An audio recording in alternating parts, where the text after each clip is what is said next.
Ahoj! Zajímá vás, jak to bylo ve skutečnosti s Miroslavským koupalištěm? Pojďme se společně podívat celé věci na kloub. Koupaliště má v Miroslavě mnohaletou tradici.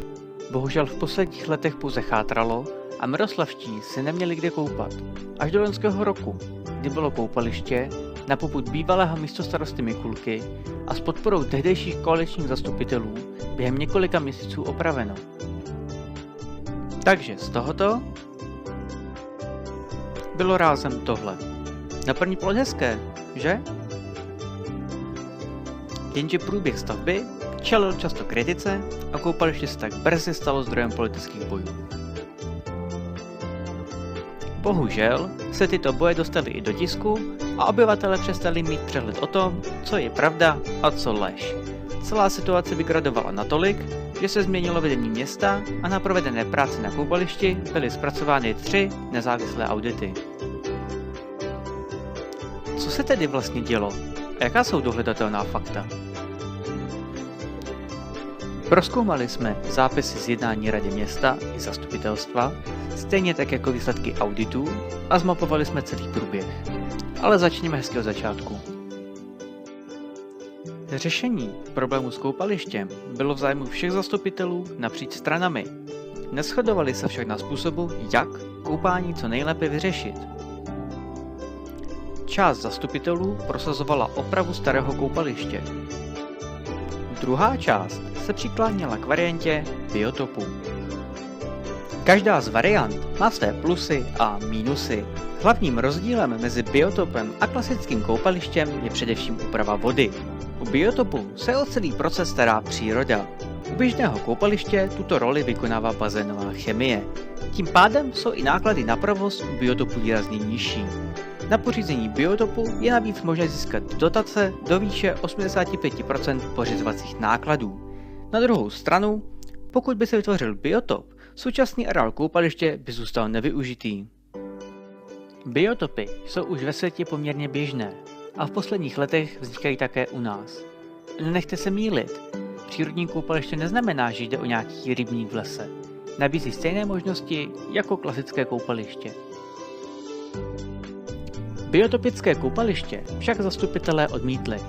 Bývalý místostarosta Mikulka měl navíc ze své funkce možnost sám vybrat projektanta i technický dozor, bez toho, aby výběr mohl ovlivnit někdo jiný.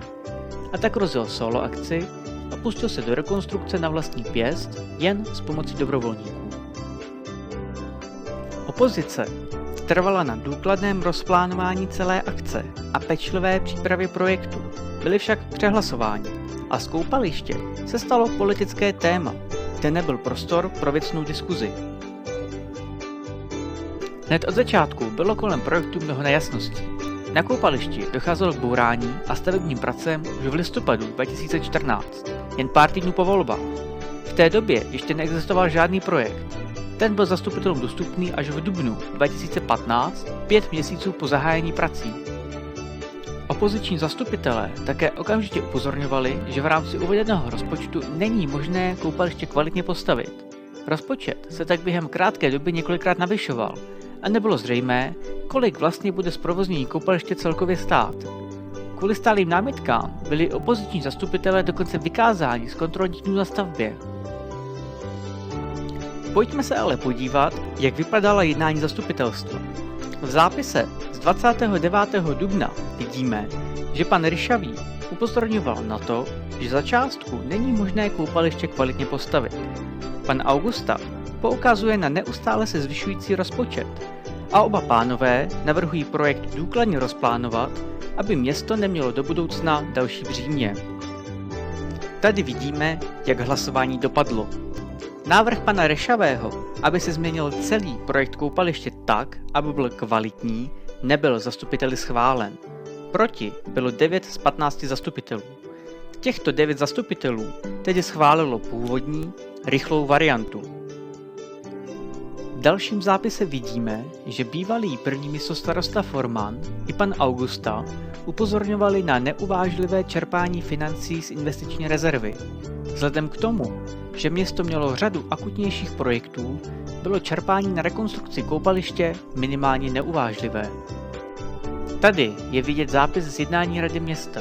Kromě navýšení další částky na koupaliště, tu zazněla další důležitá informace.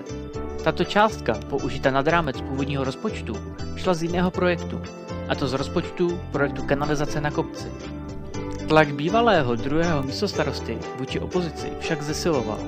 Objevovala se lživá nařčení v tisku i na sociálních sítích a dokonce i vyhrožování zastupitelů, na což si několikrát stěžovali. V zápise z jednání rady je vidět, že se stížností zabývala a bývalý místostarosta byl poučen o zásadách slušného chování. Nicméně, i přes všechny peripetie dodavatel dokončil koupaliště v rekordním čase a bývalý místostarosta Mikulka koupaliště převzal i se závadami, na které se podíváme za chvíli. Opoziční zastupitelé toto kritizovali v otevřeném dopise, protože již v té době byly zřejmé vážné technické nedostatky. Pan Mikulka to okomentoval slovy, že není problém v samotném koupališti, ale v tom, jak jej provozovala správa majetku města. Správa majetku města měla koupaliště na starosti asi 1 měsíc. A co nám k tomu vlastně říkají výsledky všech auditů? Je vlastně technicky možné, aby se koupaliště zničilo pouhou správou objektu, nebo leží problém někde úplně jinde? Výsledky auditů mluví jasně. Problém koupaliště není správa, ale nedodržení technologických postupů při stavbě a nedostatky projektu. Výsledkem je, že v současném stavu není možné koupaliště dále provozovat. Problémy se však netýkají pouze samotné bazénové vany. Platné vyhlášce nevyhovují nejen zpevněné a nespevněné plochy okolo bazénu, ale ani toalety a ani šatny. Náklady na opravu a zprovoznění jsou podle posledních odhadů asi 8 až 10 milionů korun. No posuďte sami.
Tady je část auditu bazénu.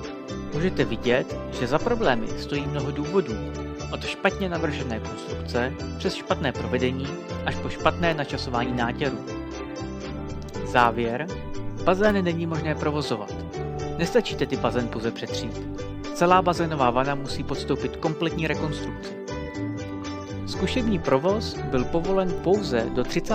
dubna letošního roku. Znamená to, že není jisté, zda koupaliště bude vůbec možné letos provozovat. Je však jasné, že v současné podobě není možné koupaliště skloudovat. Z jednání zastupitelstva vyplývá, že nová rada města hledá způsob, jak provoz koupaliště alespoň provizorně obnovit, protože, jak už jsme si řekli, náklady na plné zprovoznění jsou vyčísleny na 8 až 10 milionů korun. Ve snaze objasnit pozadí celé kauzy rozeslal bývalý starosta Wolf všem občanům vysvětlující dopis. Z dopisu vyplývá, že se celá akce koupaliště odehrála na nátlak pana Mikulky. Je však skutečně možné, aby za takovou akci nesl vinu pouze jeden člověk. I přesto, že jednání pana Mikulky byla častokrát za hranou a od začátku bylo zřejmé, že projekt nemůže dobře dopadnout, jeho návrhy schvalovali členové rady i zastupitelstva. Ponese však někdo z nich za tyto škody odpovědnost? To už se z dopisu nedozvíme. A proč zastupitelé hlasovali proti vypracování projektu, který by zabránil vzniklým škodám? Na to se můžete zeptat přímo jich. třeba na dalším zastupitelstvu. Všechny dokumenty v plném znění, včetně auditů, najdete na stránkách města.